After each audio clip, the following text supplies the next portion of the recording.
At my husband's funeral, my son stood at the podium, voice trembling, and thanked another woman. She's the one who was truly family to us. In that moment, every gaze turned to the front row, to the woman in the tailored dress and perfect makeup, tears delicately perched in her eyes. And me, the real wife, the mother. I sat off to the side, unnoticed, invisible. When the lawyer later informed me that my husband had left everything to her, not a single cent to mesh, wrapped her arm around my son, smiling triumphantly as if she'd already won. But then, I pulled out the second will. And just like that, not a soul in the room was smiling anymore. I never imagined that my life would begin again at a funeral. Robert died in a sudden car accident. That morning, he was driving downtown in heavy rain. They said the brakes failed on a turn, and the car plowed straight into a corner grocery store. He went quickly. The doctors said he didn't suffer, but I wasn't sure he deserved such a clean departure. We were married for 40 years. I used to think our marriage, while not romantic, was at least solid, like one of those old houses weathered by storms, run down on the outside, but still standing. I gave up my own career to tend to every corner of our home. He would always say, "I can take care of you. You don't need to work." And I believed him. Naively thought it was a kind of love. At the memorial, I wore his favorite charcoal wool coat and stood at the chapel entrance, greeting guests. The wind was biting. My fingers had gone numb. Still, I smiled and nodded, doing everything I could to make sure his farewell was dignified and orderly. Robert cared deeply about appearances, what others thought of him. Even in death, I found myself keeping up that polished front on his behalf. Daniel stood at the podium. He's our only son, 33 this year, a back-end engineer at a tech firm. He wore a crisp dark suit, face solemn, voice steady as ever. After reading a tribute to his father, he paused, eyes reddening. "There's someone I want to thank in particular," Daniel said, his voice slightly trembling. The room fell silent. I clenched my purse in my lap, knuckles whitening. I thought he was about to say, "My mother." In that moment, I could almost hear it forming in his throat, that long overdue acknowledgement. 40 years of companionship, devotion to the household, hospital nights, all the quiet sacrifices. I truly believed he had finally seen me. But what came next cut through me like a dull blade, peeling back that hope, inch by inch. Someone who stood by my father through the most difficult time in his life, Ms. Linda McAllister. A soft murmur rippled through the hall. From the front row, a woman stood and dabbed her eyes, nodding politely. She wore an emerald wool coat, black stilettos, flawless makeup, and perfectly curled hair. As she sat back down, those around her turned to look curious, surprised. I felt the sound explode in my ears like a detonated silence. Linda McAllister. I knew the name. She used to be Robert's administrative assistant at the firm. Later, he promoted her to consulting partner, briefly even listed her on the board. I had asked him about her. He always brushed it off. "She's competent. Don't be paranoid." I remembered that year's company party. She brought me wine, smiling sweetly, moving with the ease of a woman who belonged. I dismissed her then as just another sycophantic employee. Looking back now, how ironic. From the opposite side of the room, someone whispered, "She's sitting so close, like she's family." And my son had just thanked that woman at his father's memorial. It felt like the chair had dropped out from under me. My ears rang, the world buzzing faintly. People came up to shake my hand, murmuring the usual. "He was a good man. He'll be missed." I nodded back automatically. A machine cycling through pre-programmed responses. I had planned to hold it together until the end, keep up appearances. But then I heard Daniel whisper to Linda, "You're the one who's truly family." I nearly dropped the teacup in my hand. Right then, I realized this funeral wasn't really for Robert. It was for a hidden world I never knew about. And I was just the outsider, the discarded observer. That night, back home, I sat in the empty living room. When I took off my coat, I saw the satin ribbon was wrinkled, like the last shred of dignity in my marriage had been casually torn. I sat at the dining table, staring at the row of empty chairs. Robert's seat was still in its usual spot. I hadn't moved it. For decades, that was where he always sat, hand on the armrest, waiting for me to bring out the soup. Now it was just me, and the armrest had gone cold. There were still bottles of his favorite beer in the fridge. I never liked that brand, too bitter, but I bought a six-pack every week, just for him. Habit, it turns out, is the cruelest kind of prison. I didn't sleep that night. I pulled out a few old photo albums. In the pictures, we were still young. There was light in his eyes. I smiled easily back then. I even found an old employee badge from the days when I was his company's financial consultant. Short hair, confident, always seated second from the right at every board meeting. Then he told me, "You should quit. I'll take care of everything." And I, foolishly, listened. I shut the album and poured myself a glass of water. The kitchen clock ticked like a countdown. I realized that all the pride, all the patience I once poured into keeping our marriage intact, had been buried the moment he died. What I didn't know, though, was that buried beneath it was a betrayal even deeper. The next morning, every word I heard in the lawyer's office felt like a line from a life script I had never been invited to read. The air smelled faintly of ink and old wood cabinets. A faded print of the Constitution hung crooked on the wall, and sunlight streamed through the blinds, slicing the floor into narrow strips of light. It was the firm Robert had designated before his death. The lead attorney was a man in his 50s, with a low, deliberate voice, every syllable drawn out like it was meant to underline something unspoken. According to the will signed by Mr. Robert D. Smith 3 years ago, he began, with mechanical calm, the majority of his assets, including the primary residence in Somerville, the vacation property in Nantucket, and the remaining balances in his personal accounts, will be inherited by Ms. Linda McAllister. I wasn't just stunned. I felt like I had been shoved off the main stage of my own life, left standing behind the curtain under a dead spotlight, unsure if I had ever truly played the part one thought was mine. I turned to look at Daniel. He sat upright, eyes fixed forward like he was listening to a quarterly financial briefing. His fingers were neatly interlocked. No flicker of surprise, no shift in his expression, as if he had known all along. When the reading ended, I stood and walked over to him. "You knew," I said softly, my voice shaking. "Didn't you?" He glanced at me, his tone eerily composed. "Dad had his reasons." "His reasons," I whispered, the words catching in my throat. What did 40 years of marriage mean to him? Daniel was silent for a beat, then said, "He worked hard all his life. Linda was there for him. She understood him." His voice dropped, almost apologetic. "You didn't." In that moment, I saw it clearly. I hadn't just lost my husband. I was losing my son. He wasn't defending his father's memory. He was redrawing the family tree and erasing me from the frame. When I got home, I stood in the entryway for what felt like forever, the weight of my purse numbing my arm. I walked into the bedroom and opened Robert's closet. His shirts, ties, and wool vests were still lined up neatly, carrying that familiar scent of polished propriety. But what lies were woven into those fibers? When had he decided I was no longer family? Was it the year I forgot to buy his favorite wine for our anniversary? Or earlier when I quit my job as his financial advisor and became, simply, a housewife? I began tearing through drawers, looking for proof that I wasn't crazy ledgers, photos, receipts, old business cards. In the kitchen drawer, I found a folder of letters Robert had saved. One was from the property management company in Nantucket. The date, 6 years ago. The recipient, Linda. My hands trembled. I'd been to that seaside house countless times, never realizing I was only ever a guest. That afternoon, I drove across the street to visit Hazel, our longtime neighbor. She was a 70-something widow with a sharp memory and a garden full of roses. When I brought up Linda's name, her face stiffened.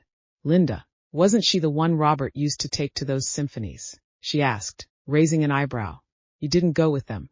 I forced a smile. My mouth felt dry. "I've never been much for social events." Hazel shifted in her seat. "Oh, I always thought you knew each other. She's been on this street more than a few times. Helped Robert put up the Christmas lights one year." I froze. That Christmas, I'd been stuck upstairs with a swollen knee. Robert told me some neighborhood kid had helped him. "Do you remember when they started getting close?" I asked. Hazel stirred her tea, thinking. "At least 10, maybe 15 years ago. I remember seeing her around when you were away taking care of your sister. I thought she was some cousin or something." 15 years. I sat in Hazel's sunroom, feeling like a stranger who'd walked into the wrong house.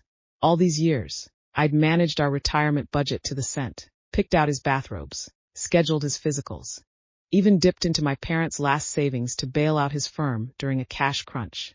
And him, he'd been laying down golden bricks for another woman's future out of my sight, out of my reach. Back home, I finally found an old cardboard box in the basement filled with photos. There he was, Robert, standing beside Linda at a company event, her hand resting lightly on his arm, smiling brighter than anything I could remember. He looked relaxed, younger, happier than he ever did around me. And in one photo, there was Daniel, just 18 or 19, standing beside them. His smile was nervous, but not unwilling. One corner of the photo had been blacked out. I gently rubbed it with an eraser and uncovered a line written in pen. Our little family. One day it'll be official. I could almost hear something fracture in my chest. Not a heart, not glass, but something deeper, something called trust. And it would never be whole again. That night, I lit a single candle in the kitchen and, for the first time in this house without Robert, the first put on music. A slow jazz record. Soft, unhurried. I began to wonder maybe I had lived my whole life in his rhythm. Never once dancing to my own. But not anymore. From now on, the music, the tempo, the dance steps theory all mine to choose. I thought the worst was over. The will, the truth about the properties. Linda taking her place at the center of it all, shamelessly labeled as family. That was enough humiliation for a lifetime. But I hadn't realized what would truly break my heart was Daniel. He's my only child. I had believed that no matter how unrecognizable the rest of the world became, he would still be mine. We agreed to meet at the cafe in town, the one where he used to beg for butterscotch pudding when he was little. He showed up in a beige trench coat, looking stiff and formal, like he was preparing for an interview, not meeting his mother. Before I could sit, he placed his phone face down on the table. He always did that. A subtle signal that any buzz could be a reason to exit the conversation. Why did you send a legal notice to Linda? He asked flatly. I took a breath and met his gaze. Do you think I shouldn't have? He shrugged. She didn't hurt you. Dad gave her the money. It was his decision. Suing her just makes everyone uncomfortable. Uncomfortable, I said, my voice sharp with disbelief. Daniel, your father deceived me for decades. I gave up my career for this family, gave up my friends for you, even sold my mother's emerald ring just to pay your college tuition. Do you know what that ring meant to me? Daniel's brows tightened. He exhaled, clearly irritated. You always bring that up. Like I owe you something. That hit me like a dull strike to the chest. Not anger. Not even argument. Just distance cold. Definitive distance. Dad told me, Daniel said after a pause, lowering his voice, that the happiest years of his life were with Linda. She understood him. She respected him. She didn't always question him or criticize him the way you did. I questioned him because he stopped respecting me. I said, teeth clenched. I criticized him because he was wrong. Daniel shook his head, like he was listening to a lecture that made no sense. You're too traditional, Mom. You've always believed that sacrificing yourself is some kind of virtue. But Dad didn't need that kind of love. That's when it hit me. His wasn't a sudden realization for him. He had been thinking this way for a long time. He just hadn't said it until now. I looked up at him and, for a moment, all I could see was the boy he used to be. The little boy who wheezed through asthma attacks while I sat beside his bed all night. The teenager who was bullied at school. Whose dignity I defended like it was my own. The 17-year-old who had his heart broken for the first time and curled up beside me on the backyard bench, silent until the stars came out. Did he remember any of that? I reached into my wallet and pulled out an old, faded photograph. That summer when you were 2, we went to the beach, I said, sliding the photo across the table. Your father backed out last minute for work, so it was just the two of us. In the photo, he's wearing bright red swim trunks, standing on wet sand, a trail of tiny, wobbly footprints behind him. You were terrified of the waves. You clung to my neck and just kept shouting, Mom, Mom, over and over. You didn't know much about the world back then, but you knew where safety was. Daniel looked down, saying nothing. I know you idolize your father, I continued. He always showed up polished, never raised his voice, always said the right thing.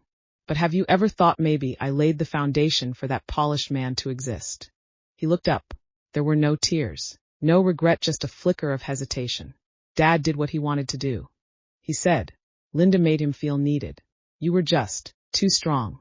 Too strong. Was that what I was? I thought about those nights I spent balancing overdue bills, the afternoons I cooked through fevers, the years I bit back tears through Robert's cold silences and kept smiling anyway. Is that what he meant by too strong? I tucked the photo back into my wallet and stood. My voice was calm, but there was steel beneath it. You're right. I was too strong. And from today on, I'm saving that strength for me. Whatever he said next. I didn't hear it. I walked out through the cafe doors into the parking lot. It had started to rain. Drops tapped against the windshield in a slow, relentless rhythm orchestra made entirely of silence. I slid into the driver's seat and wrapped my hands around the steering wheel, pausing for a long moment. I didn't cry. I didn't break down. I just sat there, realizing that what I had lost wasn't just a husband. I had lost my marriage, my family, even my child. But in that same breath, I understood something else. I could no longer wait for someone else to tell me who I was. It was time to live for myself. At first, I thought Linda was just a late-life accident in Robert's story. A calculated opportunist. A woman who slipped in through the cracks. But now, I see things clearly. She was never an accident. She had planned it all. One rainy afternoon, I sat at the kitchen table with a cup of coffee gone cold in my hands, staring at her public Facebook profile. Her profile photo showed her at the beach, smiling softly, the background edited to a tasteful blur like she didn't want anyone to see what was really behind her. Her bio read, consultant in the architecture industry, lover of classical music and community service, grateful for life's tender companionship. I clicked on her photo albums. The first image, Robert. He was sitting in a wicker chair, holding a slice of lemon pie she'd apparently made for him. The caption read, his smile is my favorite reward. The date stamp said 6 years ago, the same year, I was bedridden with arthritis. Robert had told me then that work was overwhelming, that he'd be traveling a lot. I believed him. I thought he was just avoiding the burden of caregiving. But now I knew. He wasn't escaping me. He was living, somewhere else, without me. I scrolled down and found more images familiar and foreign all at once. There was Robert, standing in Linda's living room, wearing the wool jacket I had given him. There he was, helping her plant flowers and arrange bonsai in her backyard. And then there was a video Robert toasting her with a jazzy Christmas tune playing in the background. Daniel was in it. I froze. My hand hovered above the trackpad. Daniel still in college then, his hair a little longer, face boyish and shy. Linda had her arm around his shoulder, laughing as she said, your dad should be proud of you. That's when it hit Melinda was never just Robert's secret. She had been positioning herself, for years, as part of our family. And I was the woman she planned to displace. I called Ruth. Ruth Lanning had been a close colleague during my years at Robert's firm, one of the few women I kept in touch with after I stepped away from work. She was semi-retired now, helping her daughter raise a grandchild and taking on the occasional freelance financial case. She answered on the second ring, brisk as always. Maggie, oh my God, I heard about Robert. I've been meaning to call you. Thanks, I said. I didn't ease in. Ruth, I need your help finding something. She didn't hesitate. Tell me what you suspect. I paused. My voice was calm, but resolute. I believe Robert used company funds over at least the last Decadetto purchase property for Linda. And there may be other unaccounted transfers. Ruth went quiet. You're not just settling a marriage, Maggie. You're looking to expose fraud. I want the truth, I said. I've spent too long in the dark. We agreed to meet in 2 days at her house. In the meantime, I turned into a woman on assignment. I went to the local library and pulled Linda's property records in Somerville. One house. A single-family villa under her name. Purchase date, 5 years ago. Right at the end of the firm's employee housing benefit project, the same one Robert had been overseeing. I'd visited him during that project. I remember teasing him at the time. Next trip, you're taking me too. He dodged the suggestion. You wouldn't like it there. Now I knew. The room wasn't reserved for clients. It was for her. 2 days later, I drove out to Ruth's. Her home sat in the quiet suburbs, a pale gray bungalow with a line of withering chrysanthemums out front. She welcomed me with a glass of lemon tea and opened her laptop. I dug through some archive payment logs, she said, scrolling. 3 entries labeled as external consulting support. But the payee company, it's a shell. No physical office listed. She zoomed in on one line. $85,000. Paid out the same month you were home recovering from surgery. My stomach twisted. Ruth glanced at me, concern behind her glasses. Are you sure you want to see this through? Most people choose to let it go. I didn't answer. I just saved a screenshot of the file to my flash drive. On the way home, I drove slowly. The sun was harsh on the windshield. The air held a sharp note of early autumn. The radio played an old ballad from the 60s. The chorus repeated softly, "You only find the truth when you stop pretending." Yes, only when you stop pretending do you begin to see clearly. Back home, I sat in front of my computer and saved Linda's Facebook photos into a new folder. I labeled it Evidence. I was no longer the woman who buried her emotions behind a stove. I was Maggie Smith, Robert's legal wife, Daniel's mother, the one who had been erased from her own life story, and the woman who was about to rewrite the ending. Ruth's second batch of documents came through just as I was wiping down the kitchen sink. The sunlight filtered through the blinds, casting clean stripes across the counter. I paused for a second, rag in hand, and thought this was how my marriage had been maintained. Tidy, silent, until the whole kitchen no longer felt like mine. The email subject line was simple: 3 key suspicious transactions preliminary legal viability assessment. I opened it. A few familiar PDF statements filled the screen. Ruth had annotated them. The company name, Quintel Consulting LLC. The account, tied to Linda. The transfers, 3 payments totaling over $350,000, carefully staggered over 5 years each, one time just outside the company's official audit cycles. She'd added a note. This sum lacks sufficient justification. Unless she can present service invoices of equivalent value, this is potentially a fraudulent gift. I printed everything out and slid it into a thick manila folder. On the front, I wrote 3 letters in bold black ink. Elema. Linda McAllister's name had gone from a crack in my marriage to a target in my legal battle. A few days later, I sat in a conference room at a law firm overlooking Somerville's old red brick rooftops. Kids' laughter occasionally drifted up from the street below, mingled with the rumble of passing cars. Across from me sat Joanne Alvarez, a Sharpied attorney who specialized in family trust violations and elder marital fraud. Mid-40s, hair pinned up, dressed in a charcoal suit dress. She looked like a blade freshly honed, steady, and precise. After reading through my documents, she closed the folder and removed her glasses. "Your case has potential," she said plainly, "but we have to pick the right angle." She leaned forward slightly. "Do we have any indication that Robert showed cognitive decline before updating his will? Medical reports, medications?" I shook my head. Physically, he was fine. Mentally, I wasn't part of that chapter of his life. She nodded without judgment. "Then we avoid the competency angle and focus on disproportionate gifting during a legal marriage. The key question becomes, did Robert knowingly divert marital assets to a third party while deliberately withholding that information from you, his legal spouse?" Her voice was clinical, but my chest tightened as she laid it out. "We can file a formal challenge and request to freeze the execution of certain estate assets," she said, pulling out a form and sliding it toward me. "This won't get your money back immediately, but it will force Linda to engage either in mediation or litigation." My hand trembled as I picked up the pen. For the first time in my life, I was taking legal action for myself. After I signed, Joanne leaned back and folded her hands. "If you pursue this, prepare for resistance. She won't go quietly. What about your son? Where does he stand?" I hesitated. My voice was barely above a whisper. "I don't know, but I'm done waiting for his approval." That afternoon, I stood outside the firm, staring across the street at a diner with a faded Redan blue awning. Years ago, I dreamed of opening a little cafe of my own. Robert had called it a waste of money. "You already have a home. Why go chasing something else?" And I'd nodded. Now I understood. He wasn't urging caution. He was telling me not to dream. Back in the car, I dialed Daniel. He didn't answer. I didn't leave a voicemail. As I set my phone down, I whispered to myself, "Good.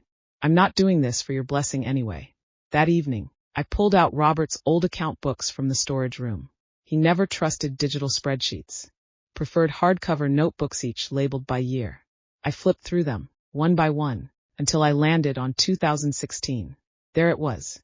Several personal disbursements. The amounts matched what Ruth had uncovered. The note beside one read, "Q3 advance for L's needs. L." I stared at that single letter for a long time. His handwriting was sloppier on those pages, hurried, maybe guilty. I took photos of the entries and added them to the LMA folder. The next morning, I filed the motion for asset freeze at the county courthouse. I also mailed Joanne's formal challenge to Robert's estate administrator. When I stepped back outside, the sun was bright, indifferent as if nothing had happened.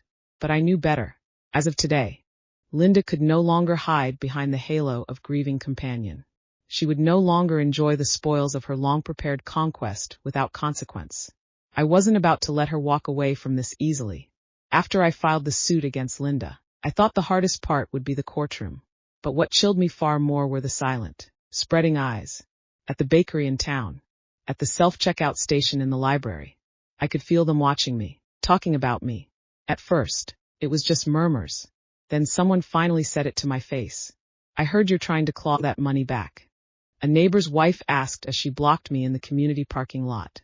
Her tone was saccharine, dressed in concern. "Honey, your husband's gone. Why fight over the woman he loved?" I didn't respond, just smiled and pushed my cart forward. But her words followed me like a wind chime in a still room. "She doesn't look heartbroken to me. Just bitter."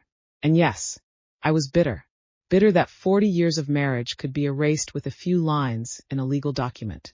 Bitter that everything I gave this family had been redefined as cold, controlling, emotional manipulation. Bitter that I had become, in their eyes, an ungrateful, unforgiving old woman. But what hurt more, what cut deepest, was that my son was starting to believe it, too. A week later, Daniel finally called. He came by to talk, but didn't step inside. He stood on the front steps, like he was afraid the neighbors might see him standing too close to me. His face was stone, his voice flat. "Linda told me she got the court notice. She says this is revenge." I looked him dead in the eye, said nothing. He went on. "Do you really think this is what Dad would have wanted? He worked his whole life. At the end, he just wanted to leave things to someone he trusted. Linda didn't force him to do anything." "Trusted," I said, my voice tight. "You mean the trust that involved hiding a decade-long affair, using company funds to buy her a house? You mean the kind of trust where I lived in one home, and he was secretly building another?" Daniel looked away, like the truth was a beam of light he couldn't face. I don't understand why you're doing this now." I gave him a small, dry smile. "Because I've spent years waiting for you to say one thing, Mom. I believe you, but you never did." He was silent. Then he muttered, "You're not the mom I used to know." That sentence hit like a nail straight through my chest. But I understood. The mother he used to know was the one who kept quiet, who never challenged, who always put herself last and served dinner with a smile, no matter what. That woman died the day we buried Robert. "You're right," I said, calm, clear. "I'm not her anymore. I'm no longer the woman who waits in the kitchen for you to come home. I'm not the woman who thought silence would earn respect." He opened his mouth, then closed it again, a shake of his head, and then he turned and walked away. After he left, I sat alone on the porch swing. The sky had dimmed. A dog barked in the distance. The night wind felt like it had teeth. I stared down the quiet, empty street and felt the whole world pause. The next day, a community blog in town published a story. Anonymous submission. The title read, "Would you sue your husband's final wish?" It told the story barely disguised of an old woman, jealous of the mistress, dragging everyone to court. The writer used every seemingly neutral word to deliver barbed insinuations. She must be so lonely. Perhaps she loved deeply once, but times have changed. The comments were buzzing like it was a soap opera. She needs to let go. That's what true grace looks like, someone wrote. That night, I got a reply from Joanne. She said, "The other party has hired counsel but hasn't filed any countersuit yet. Stay focused. Don't let public opinion dictate your pace. What you're doing is asserting your legal rights." I stared at her message, fingers resting on the trackpad. Then I opened a blank document. In the title bar, I typed 7 letters. RESPCT. This isn't revenge. It's the reclamation of dignity. How many times must a woman be humiliated before she finally stops trying to please anyone? That morning, I stood in front of the mirror, slowly buttoning my shirt one by one. A white shirt with navy plaid. I had bought it years ago in Boston during a financial conference, back when I was still a consultant at Robert's firm. I looked into my own eyes and said, "No more lowering your head." Daniel showed up sooner than I expected. He stood at the door, looking worn out and guarded, hands deep in the pockets of his trench coat. I didn't invite him in. I let him stand on the porch. "How long do you plan to drag this out?" he asked, his voice low, laced with restrained anger. "You're not going to win." I raised my head, my voice steady. "Did you know your father didn't even include a single line of thanks to his wife in that will?" He said nothing. Did you know that apartment you lived in during college was paid for with money I had set aside for my knee surgery? I stared into his eyes and kept going. Your father said the company was tight on cash, that we needed to save. So I pushed that surgery off for 6 months. I was in so much pain I couldn't sleep at night. But I didn't tell you. I just said the family budget was temporarily tight. Daniel's Adam's apple shifted, but still no words. Do you remember the year you applied for tutoring in high school? I begged around to get public course materials. I studied them at night and taught you myself. You always thought your dad was the rational, professional one. But did you ever stop to ask who laid the foundation for you to even reach that college gate? Who made sure you had every shot to become who you are now? Daniel frowned. You never told me any of this. Because I thought love didn't need receipts. I said softly. But now I've learned another language. It's called evidence. I picked up a file folder from the table behind me and handed it to him. He hesitated, then opened it. Inside were neatly compiled bank transfers, real estate records, company disbursement screenshots, and at the top, a handwritten document titled, What I Did for This Family. You always saw me as the woman who constantly undermined your father. Too traditional, too rigid. But did it ever occur to you that I made all those decisions behind your backs because you never gave me a seat at the table? He shifted his gaze away. His eyes flickered with something he wasn't ready to admit. I went on. I'm not here to destroy your father's plans. I'm here to defend what 40 years of my life built. I can live with the fact that he loved someone else. What I can't accept is that after falling in love with her, he teamed up with you to erase me like I was never here. Linda says you're using the media to put pressure on her, he said finally. I nodded. I am. I contacted Beacon Hill Weekly. Next week, they're running a feature, Wills Beyond Marriage, a wife's erasure and her revolt. Daniel's eyes widened. He hadn't thought I'd actually go that far. Linda never once thought about you, I said with a cold little laugh. All she cares about is your father's money and how her grief looks in a filter on Instagram. He stayed quiet. For the first time, he was actually listening. She says I'm trying to come between you. I stepped forward, voice firm. No, Daniel. I'm reminding you that every bond you think you share with her is a manufactured illusion. When you were sick, when you were scared, when you needed someone, where was she? Your dad was always traveling. Who showed up at the school meetings? Who stayed up all night with your fever? Daniel bit his lower lip. He didn't argue. I looked him straight in the eye. If you truly believe in her, then stand with her. But I'm done standing behind you. You're an adult. It's time you take responsibility for the side you choose. He didn't move, didn't leave, didn't come closer. He stood there, suddenly unsure of his footing. That afternoon, I met Joanne and Ruth at a small cafe. Joanne slid a letter across the tablia formal court notice approving the freeze on Linda's inheritance until our civil case concluded. Ruth handed over a new report. 3 corporate reimbursements labeled employee wellness, which she'd traced to Linda's personal account. We've got enough here to prove she received disproportionate benefits from marital assets, Ruth said. This isn't severance for a mistress. This is marital theft. I nodded. Joanne looked at me carefully. Are you really ready for this? She asked. Because this case isn't just about ledgers. This is the moment you stop being Robert's wife and start being you. I took a long breath.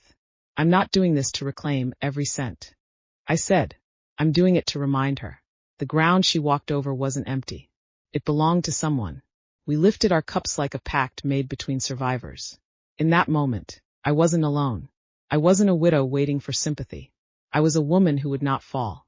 The mediation took place in a mid-sized conference room inside a law office, gray carpet, frosted glass walls, and that sterile, paper-thin smell of air conditioning mixed with legal documents. I sat on one side of the long table. Joanne was to my left, flipping methodically through the folder we'd prepared. Across from us sat Linda, dressed in a beige cashmere set. Her hair was immaculate, her makeup so precise it was nearly invisible. Her attorney, a man in his 50s, spoke in the slow, practiced cadence of someone who'd handled too many estate disputes to bother with emotion. Daniel sat in the gallery section, closer to Linda's side. His posture was rigid, eyes steady, not supportive, not defiant.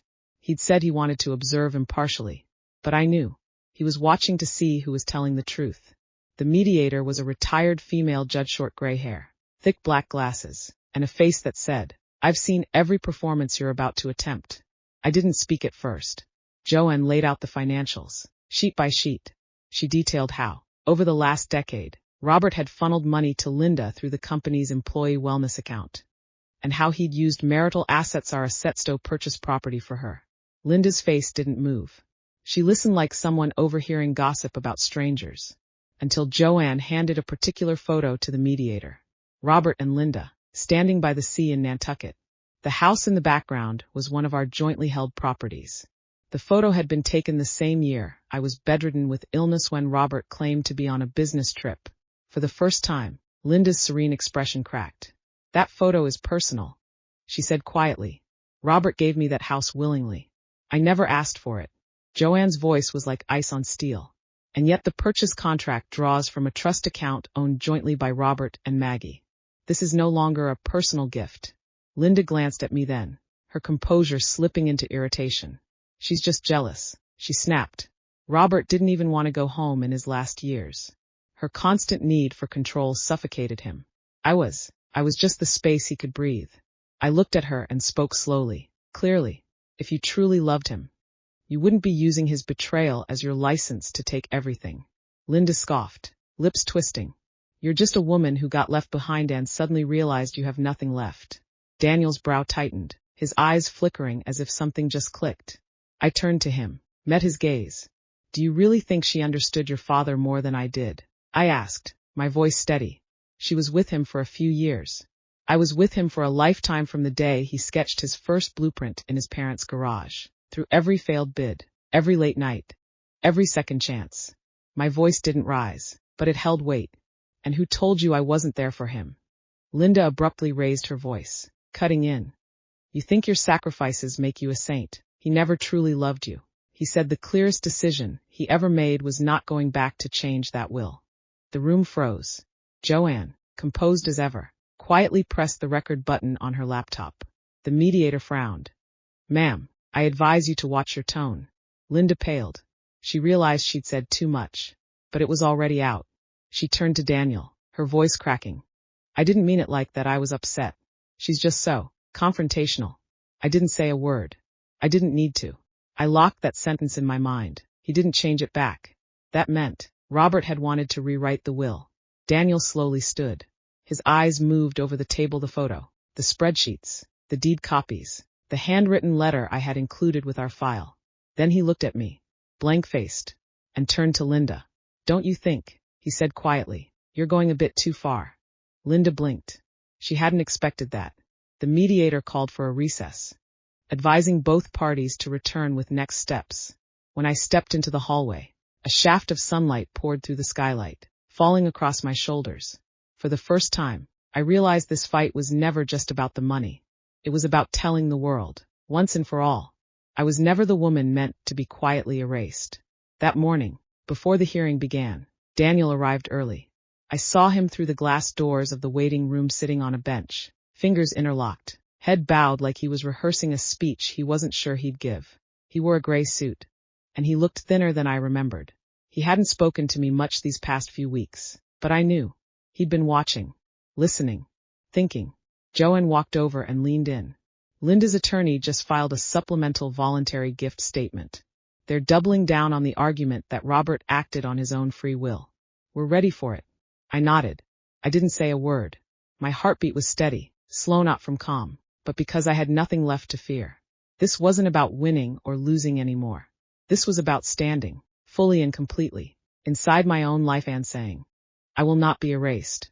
When the hearing began, Linda sat at the defendant's table in that same signature pose, graceful, reserved, like a misunderstood widow playing her part. I sat across from her at the plaintiff's table, beside a stack of evidence and Joanne's cool, deliberate hands turning page after page. As expected, her lawyer went straight for the emotional hook. Mr. Robert Smith maintained a committed, decade-long relationship with Ms. Linda McAllister, he said, pausing just enough to give the courtroom a moment to pity the man. He made his decisions freely and with clarity. His bequest to Ms. McAllister was a personal act of devotion, unrelated to his marriage. He looked at the judge with all the weight of practiced pathos, trying to paint this as nothing more than the dying wish of a weary man. Then it was our turn. Joanne rose, voice like glass. The plaintiff submits 3 key pieces of evidence. 1. During the marriage, Mr. Smith used joint trust accounts to acquire property on behalf of Ms. McAllister. 2. The defendant submitted falsified tax documentation to receive funds. And 3. She clicked a remote, and a scanned document appeared on the projector. A note in Robert's handwriting. 3 months before his death, Joanne continued, Mr. Smith privately wrote to a legal advisor, expressing his intent to amend the will and avoid further harming his wife, Maggie Smith. The note was brief, but its weight was unmistakable. Sometimes I think I made a mistake. She, Maggie, gave me everything. And somehow I made her invisible in the home she built for me. Linda's face tightened. For the first time, her composure slipped. Her lawyer objected immediately, but the judge reviewed the document and allowed it. Then Daniel was called to testify. The room changed. Like everyone sat forward an inch. He walked up slowly, took the oath, and sat. Joanne began. Can you share your understanding of your father's relationship with Ms. McAllister, and your thoughts on the will's content? Daniel cleared his throat. His voice was stronger than I expected. My dad told me he felt lighter around Linda in his final years. At the time, I believed him. It sounded like he'd finally found relief. He paused, then turned toward me. His voice dropped. But I never asked if my mother needed relief too. My chest tightened, but I stayed still. He continued. Over the last few weeks, I've been going through old letters my mom wrote me. Her notes, her handwriting on my homework. I'd forgotten so much. But now I remember. I always thought my dad was the one holding this family together. But the truth it was her. He turned to the judge. His voice didn't tremble. I can't speak for the law, but as their son, I just want to say me mom isn't trying to take anything. She's trying to take back a life she was written out of. Silence. Thick and sharp. Linda sat frozen, like a figure chiseled in glass. She glanced at Daniel, and for the first time, I saw real panic in her eyes. Her attorney tried to cross-examine, but Daniel said nothing more. He had said enough. That afternoon, the court issued a preliminary ruling. The will showed evidence of emotional influence and potential conflict of interest. One of the properties in Linda's name was ordered frozen. She was instructed to submit a full accounting of all transferred assets for further review. Linda didn't speak. She stood, shoved on her sunglasses, and walked out like the floor was made of pins. I didn't look at her. I simply stood, slowly smoothed the edge of my scarf, and walked toward the lights spilling into the corridor. Daniel met me at the doors. We didn't say a word. We just walked side by side out of that old limestone courthouse. But I knew, from this moment on, I wasn't fighting the world alone. I had evidence. I had a name. I had dignity. And most importantly, I had my son again. 3 days after the trial, Daniel came to see me. Not a text. Not a call. He showed up on the front porch, holding a box of apple pie, the kind you can only get from that little bakery downtown. I used to take him there when he was a boy. I opened the door.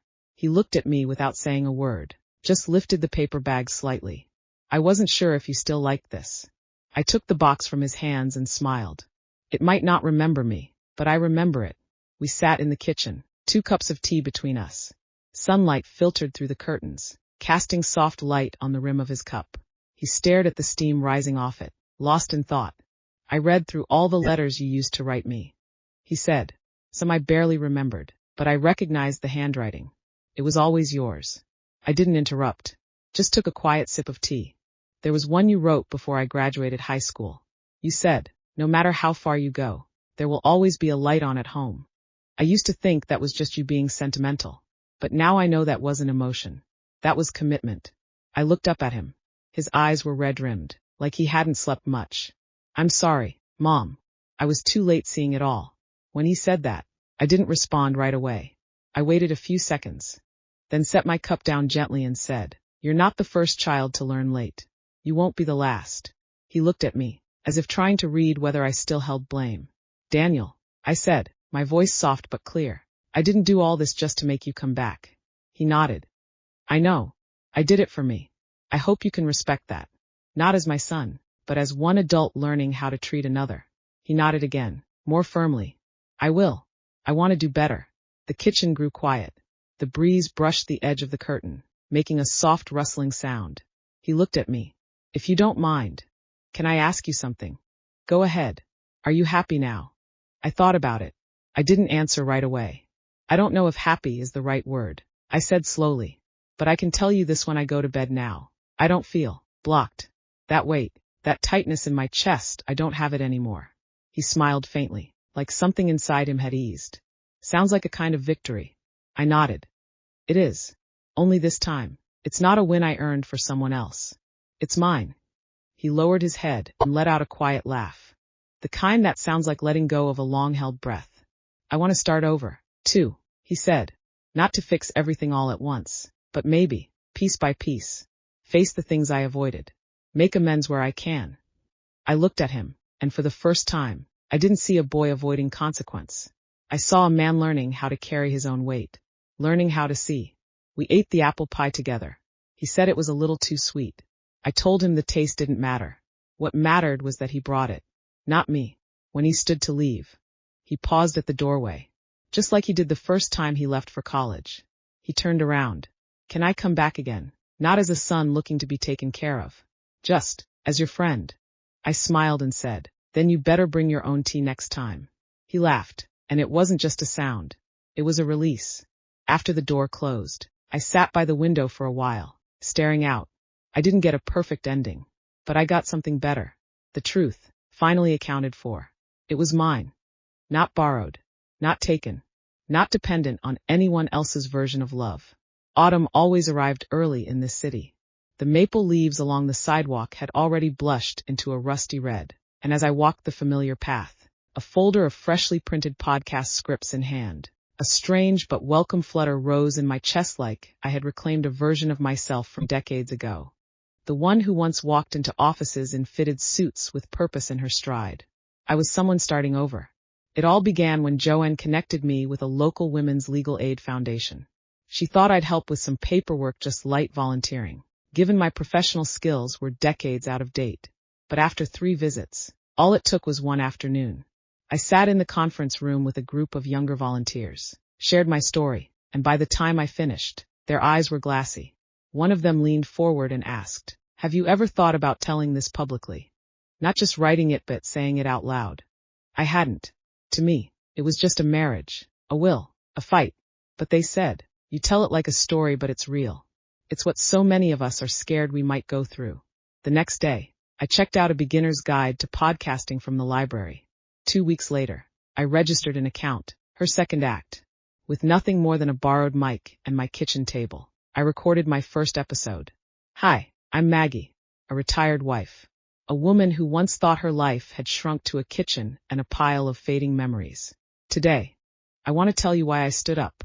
That first episode didn't get many plays, but the comments, there were a dozen or so, stopped me in my tracks. One read, I'm 67, divorced last year. When you spoke, it felt like I wasn't struggling alone in the dark anymore. I stared at that message for a long time. My chest warmed like someone had lit a candle inside it. In episode 2, I talked about what it felt like to be erased in a will. In episode 3, I talked about the silent language of marriage, the kind that hides resentment behind dinner plates and bedtime routines. I shared how my hands shook so badly I pressed the wrong elevator button at the courthouse. How I couldn't touch Robert's favorite pen after the trial. How I learned to use Photoshop for the very first time in my 60s, make my podcast cover art. I didn't set out to be known. I just didn't want silence to be the only voice I had left. By the time I released episode 5, Joanne called with news. Linda had finally agreed to a settlement. The court had ruled that Robert demonstrated a pattern of inequitable asset distribution during the marriage. Linda would be required to return part of the misallocated assets and withdraw her shares from Robert's company. I didn't cheer. I simply said, I received the ruling, because that's what it was. I had received something. Not just money. Myself. I donated a third of the awarded settlement to the Women's Legal Aid Foundation. They held a small luncheon to thank me. I was invited to speak. I stood on stage in a blue dress I'd owned for years, but never found the occasion to wear. Mic in hand, I looked out at the room. It didn't feel like a podium. It felt like a stage. And, for once, I wasn't in the wings. I used to think the main characters in life were the people who spoke fastest, walked fastest, decided fastest. I said with a smile. But now I know sometimes, life is for the ones who speak last. The applause rose, full and strong. I spotted a row of young women in the front, scribbling in their notebooks. And for the first time, I understood. To be someone's example doesn't mean being flawless. It means having walked through the mud so someone else can see it and know they'll survive it too. That night, I folded the dress carefully into my wardrobe and snapped a photo. I posted it on the podcast page with one caption. This time I applaud for myself. A year passed, just like that. That morning, I woke up early. The sunlight had just begun to filter through the white curtains in the front porch. The old coffee machine in the kitchen gurgled to life. And outside the window, the rose bushes were in full bloom. This house where I'd spent so many lonely mornings, stood quietly, ready to host its first real celebration, not for a birthday or a holiday, but for something more personal. I called it the Second Life Celebration. I invited my neighbors, Joanne, Ruth, and some of the women who had once left comments on my podcast, who later became friends. Some took the commuter rail in from Boston. Some came in walkers, but still showed up in their favorite dresses. The backyard was simple. White drapery over folding tables, and a cake I'd baked myself with frosting that read, "To Maggie, she didn't just survive. She thrived." I wore a navy blue dress, and my mother's old pearl necklace, the one she clasped around my neck when I graduated at 17. Today, I wore it like a crown, for myself.